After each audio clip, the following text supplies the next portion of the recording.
So tell me, Scott, what you guys are seeing so far in let's talk 2021 and into 22. What have you guys noticed about methamphetamine in the seizures and drug busts that the MDEA takes part in?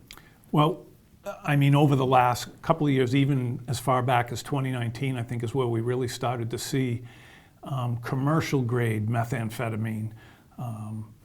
The availability has increased, 2-3-fold.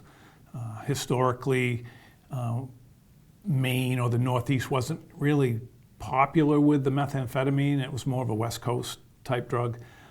And over the years, particularly now where the same drug trafficking organizations out of Mexico, South America, the same ones that are distributing fentanyl, cocaine, are distributing the methamphetamine.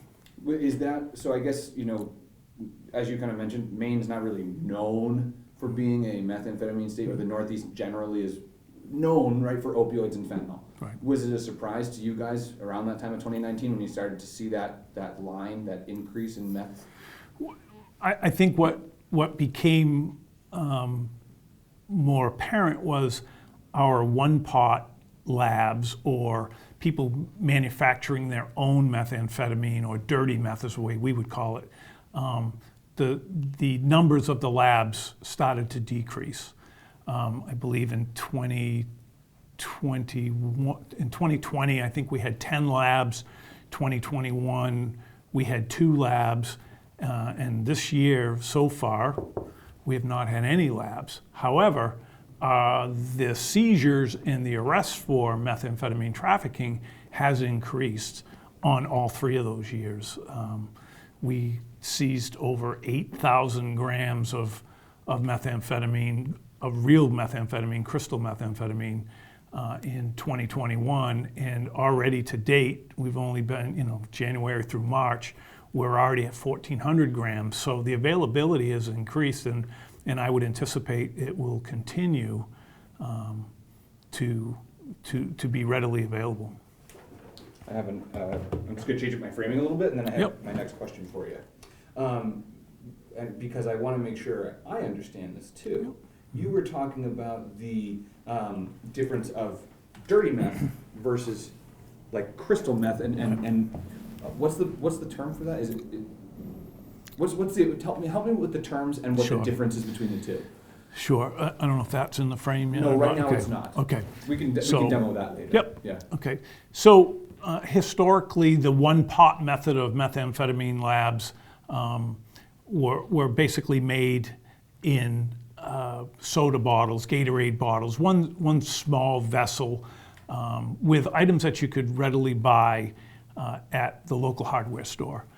Most people are familiar with methamphetamine who've ever watched Breaking Bad, where there was that blue meth. We don't see blue meth. However, that process with the high intensity labs and so forth like that, that is the type of methamphetamine we're seeing here. It looks like rock salt or actually rock candy. It's very crystally, and it's the potency of it is so much higher than the methamphetamine that we would normally see from somebody that was making it themselves in the one-pot lab. So crystal meth refers not to the kind that's made in the one-pot lab? Correct. What is that? What is it? Would you call it like professionally made, or how would you? It is. I won't say the chemist's making that. I don't know who's actually making it. It's part of this culture in South America where the chemicals used into making the methamphetamine are coming from another country, typically China.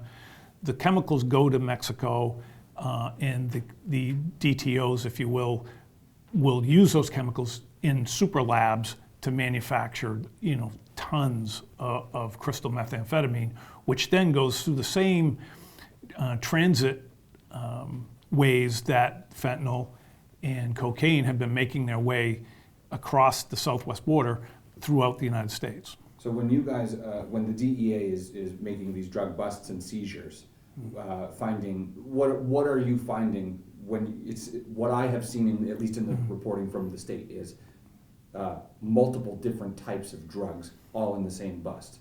Has that kind of been the trend? It is, and it's becoming more and more prevalent that way. The same DTOs, the drug trafficking organizations that are starting from Mexico, those drugs, fentanyl, cocaine, methamphetamine, it's a one-stop shop now. So the same people that we're coming into contact that are trafficking in fentanyl, let's say we're buying fentanyl.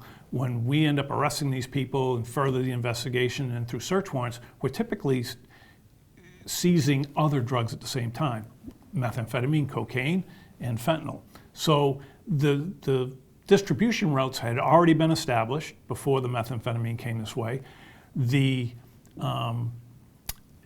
It's already, by the time we get it here, it's not like a powdered drug that, maybe it comes across the border as 90% pure and then it makes its way to New York City and then somebody steps on it and makes it, instead of 1 kilo now we've got 3 kilos. So every time you do that, the purity level goes down. That's not what's happening with methamphetamine. Methamphetamine comes in that crystal form from the southwest border into the United States. It's already done. It's already manufactured. Now it's just a matter of packaging and distributing. And so because it's not being cut down with other agents is the wrong word, but with other chemicals, right. It retains that potency. Correct. Okay. So not to say that there's a number of ways that they transport methamphetamine. Methamphetamine can be made into a liquid, and then once the liquid comes, they dry it out and so forth. By the time it gets here, though, it's already in the form that's smokable, and it's ready for use. You don't have to worry about how many times did somebody step on this if you're the consumer. So that's a little different than when somebody buys cocaine or fentanyl, because you just never know how many times it's been stepped on and how pure it's been. So does that mean we're seeing, at least in the methamphetamine that's in our state, that it's less likely to be laced with something like fentanyl? Well, like any illegal drug, you never know what they're using in there for cut products to volumize, if you will. What we have been seeing is the potency is very high. The addiction rate or the reuse rate is extremely high. I think if you talk to those in the community that are dealing with the substance abuse disorders, you're going to find there's an increase in those who will admit to being used and become addicted to it. And lies another issue of how do you treat somebody who is addicted to methamphetamine as opposed to an opiate. Again, there's a lot of pharmacology that goes into that, and I'm not the expert, but I know there's an issue there of how do you treat somebody because methamphetamine is such a psychoactive drug that the depression, the down, if you will, when they're not using it, it has some psychological effects that remain sometimes.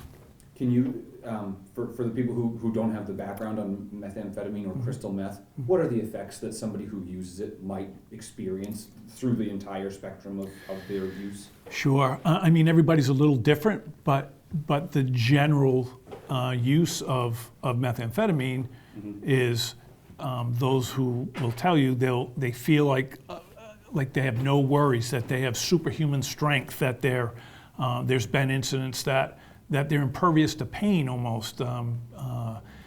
It puts them into a psychotic state that they have no cares in the world. Again, like I said, sometimes they feel no pain, which explains why there are instances of people fighting, or even when they come in contact with law enforcement, a taser doesn't faze them, strikes don't faze them. They're just impervious to that type of pain.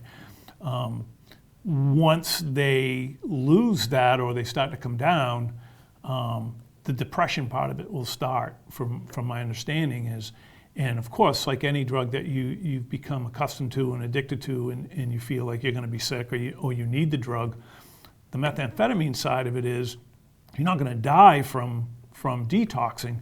However, the psychological aspect of that, the depression, will oftentimes be people's lowest event in their life, to the point where now you have to be worried about, suicide or that type of thing. So it's not just somebody feeling bummed out, sad, depressed, not wanting to get out of bed. It is extreme depression to the point of somebody wanting to take their own life. It is the extremes. It's when they're using the meth, like I said, when you go from being Superman to not wanting to, you have nothing left. It's the extreme ends of the spectrum, I guess, if you will, which obviously causes people to make decisions that they typically wouldn't make in how do I get my methamphetamine? So they chase that Superman feeling again. Correct. Got it. Let's see. I wanted to ask you about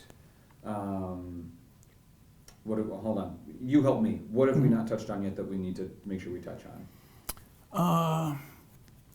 Probably the signs, of meth. Somebody is using it. Sure, Oftentimes, nobody knows your friends or your family better than you, and I guess if I had one thing to say is people notice what everybody's routine is, and if you come in contact with somebody who's struggling with substance abuse, and you might say, hey, that person will never use methamphetamine.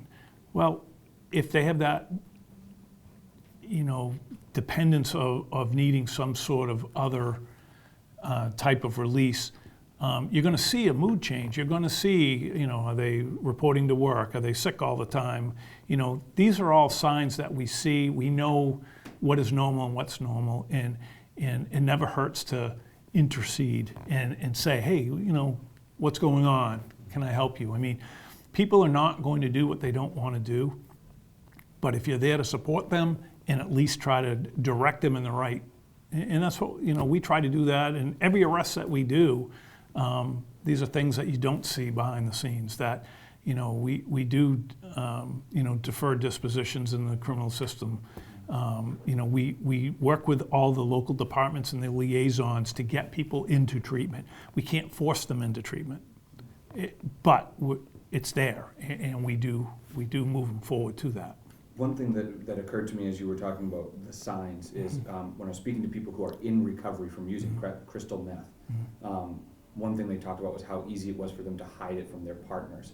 And it sounds like because there are several different delivery methods, right? It can be smoked, it can be crushed and snorted, and it can also be used intravenously. Right? Are there any other delivery methods? Those are the three main. The smoking, intravenous use, and crushing and snorting are primarily the main ways that people are ingesting methamphetamine. For the most part, most of them are smoking it out of a glass pipe that we typically have run into recently.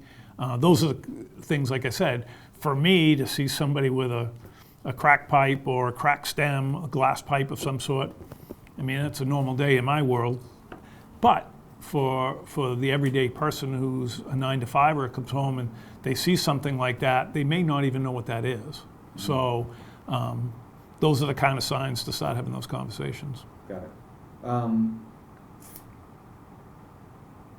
think we've covered a lot. Do we want to talk any more about how it's getting into Maine? I think we probably covered it. It's the same route. It's I-95. It's coming from the southwest border and makes it to the major cities. It makes Chicago, New York City, Boston, and then it gets filtered down into Massachusetts, and then we're at the end of the road if you think about it. We're not a source state for any of these drugs. So right. But the market is high here because there isn't that drug here, so that's why people come and do it. Not a lot of saturation in the market yet? No. Okay. And it's still a very lucrative business. Drug dealing is a very lucrative business. That's why these out-of-state drug traffickers are taking the risk to travel from out of state, come to Maine, and take advantage of, and oftentimes get people who have never used drugs involved, addicted, and then they've established their market and they're making money. I know that in the past when we had talked about the kind of the one pot system out of meth lab, Right. You and I had talked previously many years ago about how agents were getting better at recognizing the signs of those one pot labs. Right. The materials needed, the things around a house that might make you go, wait a minute, I think I know what's going on here. How are agents, and however much you can disclose, Sure. right? How are agents able to track the DTOs, the drug trafficking organizations that are bringing this crystal meth, not the one pot version, Right. into the state, and how are you guys able to intercept it at the frequency that you've been, like in 2021? Right. So, for the most part, our investigative methods are the same as they would be for cocaine or fentanyl. We work very closely. We're a state agency, so we're very good at what we do within the state. We don't have the long arm of the law to reach out of state. We work with out-of-state partners. However, we work very closely with our federal partners, DEA, FBI, HSI. Those are the people that have the longer arm of the reach. So when we start out on a case and we do a case, we will try to insert undercovers and we make purchases and so forth. But once we've established the organization, if you will, we'll share that information with our federal partners, or they're probably working with us at the time. And then it's up to them to really reach out and follow that track back. It's always about follow the money. I mean, we go to search warrants and people can destroy drugs. It's very difficult to destroy money. So oftentimes, we're able to track these organizations through not only the lab analysis that we use to be able to determine how pure is this methamphetamine? What are the markers in there for the cut or the fillers?